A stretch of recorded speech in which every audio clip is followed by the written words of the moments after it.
വീട്ടുമുറ്റത്തെത്തുന്ന മയിലുകൾ ചിലയിടങ്ങളിലെങ്കിലും ഇന്നൊരു അപൂർവ കാഴ്ചയല്ലാതെയായി മാറിയിട്ടുണ്ട്.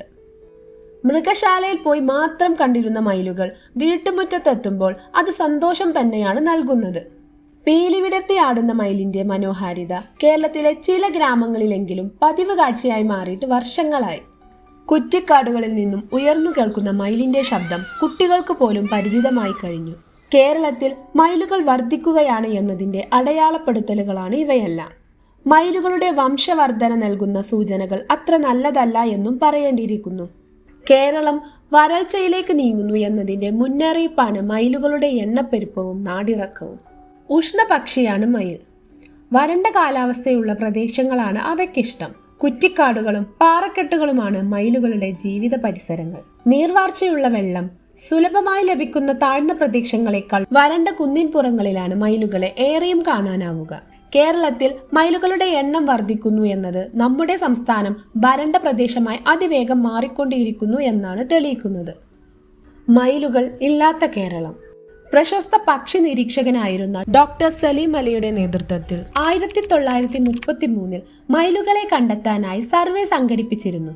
ഇതിൽ ഒരു മയിലിനെ പോലും കണ്ടെത്താനായിരുന്നില്ല. ആഴ്ചകളോളം കേരളത്തിലെ വിവിധ പ്രദേശങ്ങളിൽ നടത്തിയ സർവേയുടെ അവസാനം ഇവിടെ മയിലുകളില്ല എന്ന നിഗമനത്തിലാണ് സംഘം എത്തിച്ചേർന്നത്. ഡോക്ടർ സലീം അലിയുടെ നിഗമനം ശരിവെക്കുന്ന തരത്തിൽ പിന്നീട് നടന്ന സർവേകളിൽ ഒന്നും മയിലിന്റെ സാന്നിധ്യം കണ്ടെത്താനായില്ല. പിന്നീട് 30 വർഷങ്ങൾക്കു ശേഷം 1963 കേരളത്തിൽ ആദ്യമായി മയിലിന്റെ സാന്നിധ്യം സർവേയിൽ കണ്ടെത്തിയത്. പീച്ചി വ്യാഴാനി വനത്തിൽ 10 ഇടങ്ങളിലായാണ് അന്ന് മയിലുകളെ കണ്ടെത്തിയത്. മയിലുകളുടെ എണ്ണത്തിൽ കഴിഞ്ഞ 20 വർഷത്തോളമായി വൻ വർധനവാണ് കേരളത്തിലും പ്രത്യേകിച്ച് പാലക്കാട് ജില്ലയിലും ഉണ്ടായതെന്ന് കേന്ദ്ര പരിസ്ഥിതി മന്ത്രാലയത്തിന്റെ സഹായത്തോടെ പ്രവർത്തിക്കുന്ന ചെന്നൈയിലെ CPR പ്രകൃതി പഠന കേന്ദ്രം പുറത്താക്കിയ റിപ്പോർട്ടിൽ പറയുന്നത്. കാലാവസ്ഥാ വ്യതിയാനവും കുറുക്കന്റെ എണ്ണത്തിലുണ്ടായ കുറവുമാണ് മയിലുകൾ പെരുകാൻ കാരണമായി പറയുന്നത്. പറ്റമായി മേഞ്ഞു നടക്കുന്ന മയിലുകൾ കൃഷി നശിപ്പിക്കുന്നത് പാലക്കാടൻ മേഖലയിൽ കർഷകർ നേരിടുന്ന പ്രധാന പ്രശ്നമാണ്.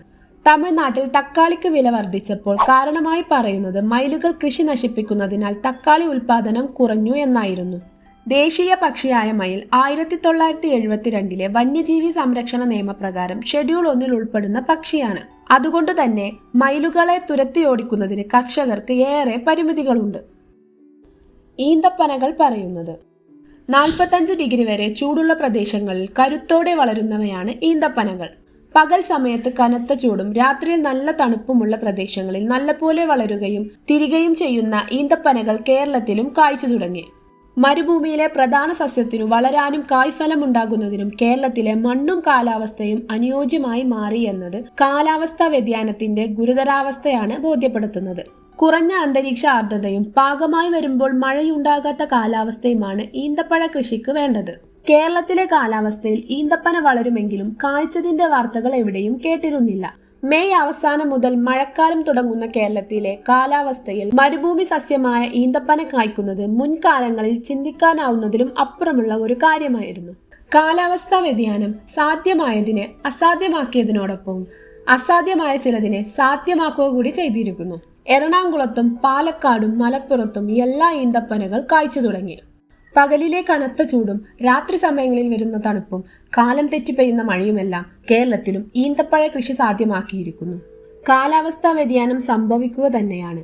പരിസ്ഥിതി ശാസ്ത്രജ്ഞർ വർഷങ്ങൾക്ക് മുമ്പ് മുന്നറിയിപ്പ് നൽകിയതുപോലെയെല്ലാം ലോകത്തെല്ലായിടത്തും കാലാവസ്ഥയിൽ മാറ്റം വന്നു തുടങ്ങിയിട്ടുണ്ട്. വരൾച്ചയായും അതിവർഷമായും വേനലിലെ വർദ്ധിപ്പിക്കുന്ന താപനിലയായും അത് നമ്മുടെ നാട്ടിലും മാറ്റങ്ങൾ വരുത്തുന്നുണ്ട്. വീട്ടുമുറ്റത്തെത്തുന്ന മയിലും കായ്ച്ചു തുടങ്ങുന്ന ഈന്തപ്പനകളും കാലാവസ്ഥാ വ്യതിയാനത്തിന്റെ വിപൽ സൂചകങ്ങൾ തന്നെയാണ് കാണിക്കുന്നത്. വീഡിയോ ഇഷ്ടമായെന്ന് വിചാരിക്കുന്നു. ഇതുപോലുള്ള വീഡിയോകൾക്കായി ചാനൽ സബ്സ്ക്രൈബ് ചെയ്യുക. വീണ്ടും അടുത്ത വീഡിയോയുമായിട്ട് കാണാം. It's media signing off.